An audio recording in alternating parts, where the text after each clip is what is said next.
Kita awali berita pertama pemirsa. Sepasang suami istri di Kabupaten Ogan Komering Ilir, Sumatera Selatan ditangkap polisi lantaran nekat menjadi pengedar narkotika jenis sabu. Kedua pasutri ini pun digelandang ke jeruji besi.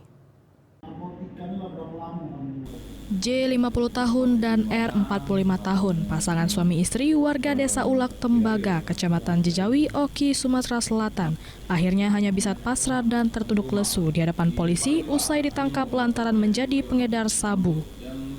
Pasangan suami istri ini ditangkap petugas saat berada di rumahnya dengan barang bukti 8 bungkus plastik bening diduga narkotika jenis sabu seberat 1,87 gram.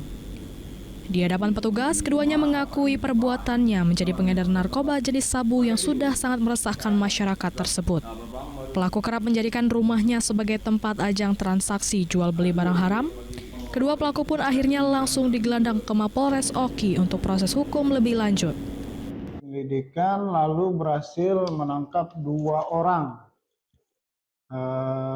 yaitu atas inisial J dan R.